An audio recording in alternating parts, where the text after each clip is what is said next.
The question is very simple. What happened to each protagonist of GTA after each ending? GTA San Andreas, GTA 5, Vice City, and several other games out there that people don't know what happened to each protagonist. In this video, you'll find out what happened to each one of them, whether they died, became mobsters, got rich, or ended up broke. And I guarantee one thing, the best part is at the end. So without further ado, let's get started. I'm going to start by talking about the games in order of relevance. So let's begin with GTA 3 and GTA Liberty City Stories. First, in Liberty City Stories, we have the protagonist Toni Cipriani. He also appears in GTA 3, which already gives us a good idea of what happens to him after Liberty City Stories, which is set in 1998 or 1999 if I'm not mistaken, while GTA 3 takes place in 2001. Since Toni Cipriani also appears in GTA 3, we can clearly see what happens to him by 2001. Toni becomes one of the most respected members of the Leone family, second only to Salvatore Leone, who is the Don and head of the family, the real big boss. Toni Cipriani divides his time in GTA 3, which takes place after Liberty City Stories, between helping with his mother's business, if I'm not mistaken it was a restaurant, and doing jobs for the Leone family mafia. He also makes an appearance on the GTA 3 radio station where he vents about his mother on Laszlo's show.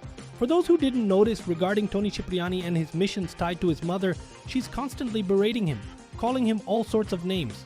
After Salvatore Leone's death in GTA 3, it's believed that Toni Cipriani may have become the new Don of the family, the new boss of the Leone family, though it's uncertain if they would rename it to the Cipriani family, considering Salvatore's son Joey Leone didn't do much to help the family. In that respect, Toni Cipriani carries far more weight and respect within the organization. Now moving on to GTA 3 and talking about Claude Speed, there isn't much information about what happened to him after the ending. Unlike GTA Liberty City Stories, GTA 3 doesn't have a direct sequel that continues the story. The only thing we can assume after all the chaos that happens in the game, like him being betrayed by Catalina, catching up with her in the end, and all the other crazy events, is that Claude Speed probably left Liberty City. By the end of the game, Claude has essentially no allies left in the city, and he's in conflict with almost everyone. All the families, gangs, and basically everyone wants to take him down. Staying in Liberty City wouldn't make much sense for him. Whether he died, survived, got rich, became a multimillionaire, or even rose to power as the head of a family is unknown. The one thing we can reasonably assume is that Claude Speed is no longer in Liberty City. Now moving on to GTA Vice City and Vice City Stories, let's start with Vice City Stories and then we'll talk about Vice City. The protagonist of Vice City Stories is Victor Vance, whose brother Lance Vance also appears in GTA Vice City, where he's involved in all the drama with Tommy Vercetti and so on, but anyway, that's not the focus here.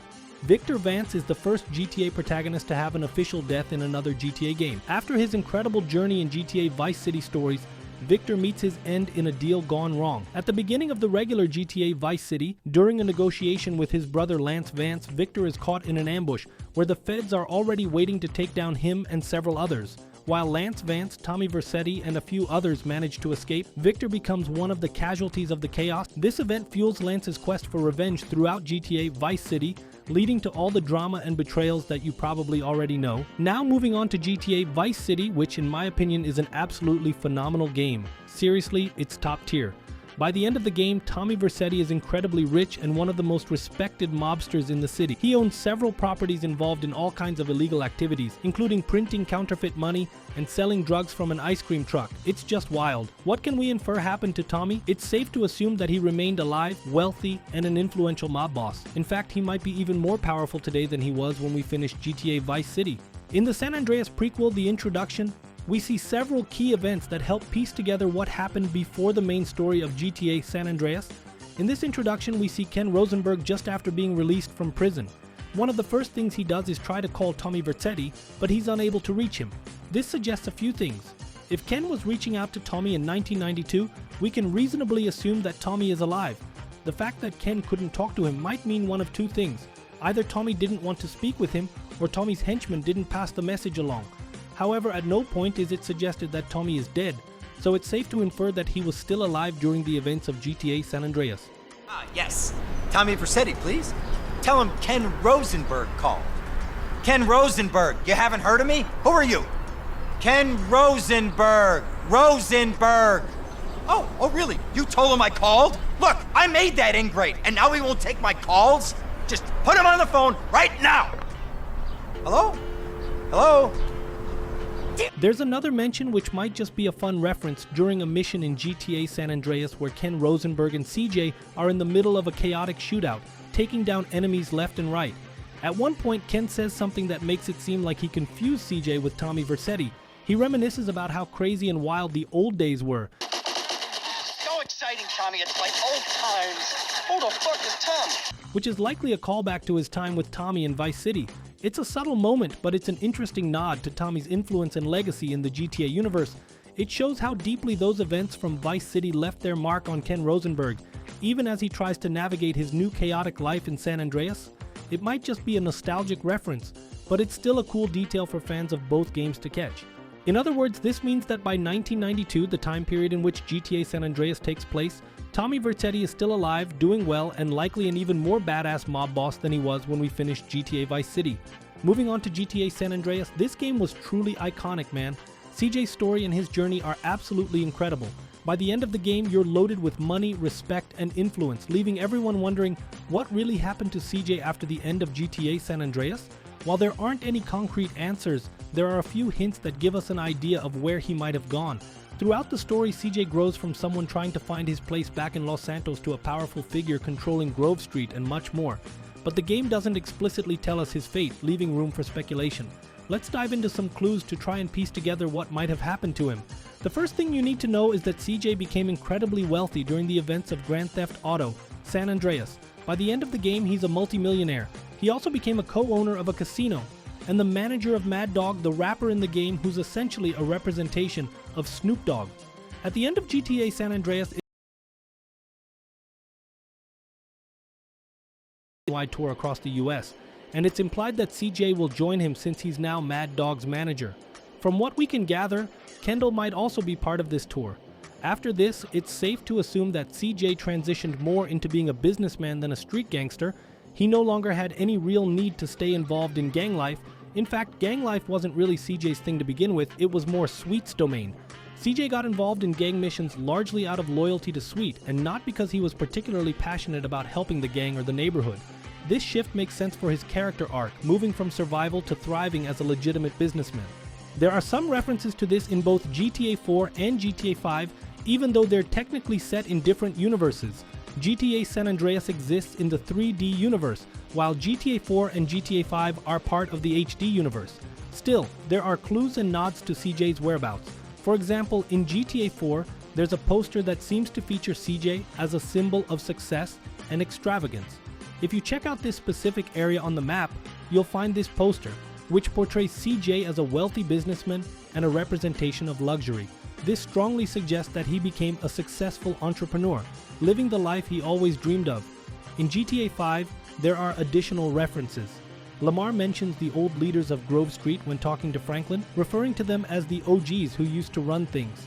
He speculates that these guys are probably living somewhere far away now, enjoying life with their families and driving around in fancy trucks. Hey, you know Grove Street used to be family hood. Grove Street family? Man, long time ago. Man, what happened to them dudes? Shit, I don't know. Could be dead. Shit, or could be CEOs by now. Fool? Shit, probably living in some suburb somewhere, driving SUVs and shit, you know, soccer moms and shit, coaching little league football team. Yeah, the suburban flight, huh? Probably so. That's gonna be me and you one day, dawg. If we lucky, man. Shit, at the moment, it looks like we gonna end up the other direction. Man, crazy dude. These hints make it pretty clear that CJ likely ended up extremely wealthy, successful, and influential in the business world. This aligns perfectly with CJ's arc in GTA San Andreas, where he always showed a desire to break out of the gang life and achieve something greater, leaving behind a legacy as a businessman rather than a gangster. Now moving on to GTA 4, we're dealing with three protagonists, not just Niko Bellic but also Johnny Klebitz and Luis Lopez, who are the main characters of GTA 4 and its DLCs, The Lost and Damned and The Ballad of Gay Tony. Let's take a look at what happens to each of them and where their stories lead. Let's start with Luis Lopez, who I think is the most overlooked character of the three, even though The Ballad of Gay Tony is a fantastic DLC. Johnny Klebitz tends to get more attention, but Luis often gets forgotten. From what we can presume, Luis likely continued his life as a nightclub security manager, focusing heavily on his family, which was a central theme in his story. Family is clearly very important to him, and he seemed to genuinely enjoy the nightlife and the job even if he was sometimes reluctant. This is evident in his gameplay. When he's not fully engaged, you can see it reflected in his attitude and performance in missions. Unlike Niko and Johnny, Luis doesn't seem to have any major references in other GTA storylines, at least none that stand out. However, there are references to him in GTA Online, particularly related to the nightclub business. One of the key references is during a mission involving Jimmy Boston. In this mission, when you rescue him and are driving the police van, Jimmy mentions Luis Lopez. This subtle nod ties Luis back into the world of GTA and acknowledges his role in the nightclub scene. Even if his larger story remains somewhat ambiguous, it's a nice touch for fans of his character and the Ballad of Gay Tony. Did you ever hit up Mason at 9 in Liberty City? That place was slamming. Well, the bouncer Louise was really moody. And besides that, you can also come to your nightclub in GTA Online and find a photo of Louise here, which is a clear reference to him. It kind of suggests that he's alive and still going strong, as there's no indication to the contrary. So we can assume he's alive and doing well. As for Johnny Klebitz, my friend, it's just pure sadness. After his DLC, The Lost and Damned, where his chapter of the gang reaches its peak within The Lost, things went downhill fast. From 2008 to 2013, when GTA 5 takes place, his faction of the Lost becomes significantly weaker, and Johnny spirals into a meth addiction. Both he and Ashley fall into total decline, making them weak and vulnerable. The Johnny we see in GTA 5 is barely a shadow of the one we knew in GTA 4. Even so, he keeps running his operations in San Andreas, specifically in Blaine County, where he shares part of the territory with Trevor. That is until he's brutally killed by Trevor after confronting him about occasionally hooking up with Ashley. Now, talking about Niko Bellic, the main character of GTA 4, what we can assume is that after the events of GTA 4, he left the life of crime. Based on what we see in GTA 5, it seems likely that the ending where Kate dies is the canonical one, and Roman ends up surviving. All the events that transpired clearly affected Niko deeply throughout the story, as in GTA 4, he was driven by revenge and other personal motives. By the end, he realizes that wasn't exactly what he needed. So, we can assume that Niko stepped away from the criminal world and essentially vanished, disappearing completely. In GTA 5, we can see wanted posters of Niko, and Lester even mentions a guy from Eastern Europe who was making moves, but has since gone off the radar. Additionally, Patrick McReary, during the Paleto Bay heist, references Niko and says he's probably dead since he hasn't heard anything about him in a long time. The Bank of Liberty City. Ah, shit, yeah. I heard you were part of the crew that took that down. I ran the crew. It was me, my brother Derek, God rest his soul, my pal Michael, God rest his soul, and another boy, Nico, who's probably dead too. However, through a crazy Easter egg found in Michael's house, we can get a hint about Niko's current life. Sometimes when you visit Michael's house, you can find Jimmy using his laptop. If you look closely, he's browsing the Life Invader page, which is basically the game's version of Facebook. On this page, you can see that he's looking at Niko Bellic's profile. From the little we can gather, it seems like Niko is now working with Roman at the taxi company, trying to live a normal life and stay far away from all the chaos that once defined him. This subtle detail adds a layer of hope to Niko's story, suggesting that he's moved on and is finally at peace with a simpler lifestyle. In addition, we can also assume that at some point after the events of GTA 4, Niko might have passed through San Andreas, specifically around Blaine County and other areas. This is suggested by a couple of interesting details. In the location where you can play darts, there's an outfit identical to Niko's hanging up, as well as a photo of him inside a vehicle from GTA 4. This could mean one of two things. Either in the game's chronology and storyline, Niko did visit the area, or it's simply a Rockstar Easter egg referencing GTA 4. Either way, it strongly suggests that Niko is most likely alive, out of the criminal world, and working as a taxi driver based on the information we see on his Life Invader profile. As I was saying, I believe there will be more clues and references to the protagonist of GTA 5 within GTA 6, or at least I hope there will be. Take Franklin for example. Through the Contract DLC, we see that he's essentially become a heavyweight investor and businessman. The guy's a legend. He opened an agency specifically to help celebrities solve problems that regular people wouldn't even encounter. And when these celebrities do face those problems, they usually have no one to turn to, until Franklin steps in. This is highlighted perfectly in the mission with Dr. Dre, which is simply outstanding. It shows how Franklin has evolved into a highly capable and resourceful figure, running a business that puts him at the top of his game while staying connected to the high-profile world of Los Santos. And in the Contract DLC, we also find out that Franklin ended up marrying Tanisha, which is a big surprise considering that in the story mode she tells Franklin she wouldn't marry him and was going to marry a doctor instead. Not only did Franklin marry Tanisha in the DLC, but they also have 2 kids together. You can see this in several details, like at his house where the cars have license plates with references to his family, and also from the toys scattered inside the house, suggesting they have 2 young children. It's a great way to show how Franklin's life has progressed, balancing his high-profile career with his role as a family man. As for Michael, in the Contract DLC, we get confirmation that he actually achieved his dream of becoming a movie producer. This is hinted at during a mission where you drive golf carts inside the movie studio. During the mission, Franklin mentions that a friend of his fulfilled their dream and is now a producer or director at that studio. Man, shit, I know one of the producers around here. I hope his ass ain't at work today. From this, we can pretty much assume it's Michael he's talking about. It aligns perfectly with his storyline in GTA 5, where he expressed his passion for movies and his desire to leave the criminal life behind to work in the film industry. It's a nice way to show how his story came full circle and how he's thriving in his post-crime life. As for Trevor, many people were unsure whether he was alive or not, especially since there's no direct reference to him from Franklin in the Contract DLC. However, fans on the internet discovered a subtle hint that suggests Trevor is indeed alive. Franklin's agency security guard makes a comment to the GTA Online protagonist about a guy who showed up looking like a homeless man. This guy wanted to talk to Franklin because they used to work together. When the security guard refused to let him upstairs, the guy got really mad and almost pooped on the reception desk before leaving. Now come on, this screams Trevor. They don't even need to say his name. It's basically written all over this story. And considering all the crazy things we've seen Trevor do throughout the game, it's safe to assume he wouldn't go down easily.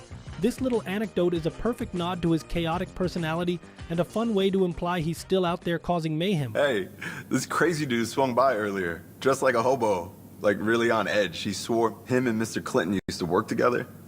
Got really angry when I said he wasn't available. I had to stop him from shitting on the desk. Seriously. If you get a minute with Mr. Clinton, would you let him know? Even in 2025, GTA 5 continues to amaze us with secrets and details that many people still don't know. A great example of this is the high likelihood that Michael was being watched by the FIB during the early missions of GTA 5 and almost no one noticed. If you want to understand what I mean, click here next to the arrow to watch this mind-blowing video that's sure to blow your mind. That's it for this video, folks. See you in the next one. Until then, take care.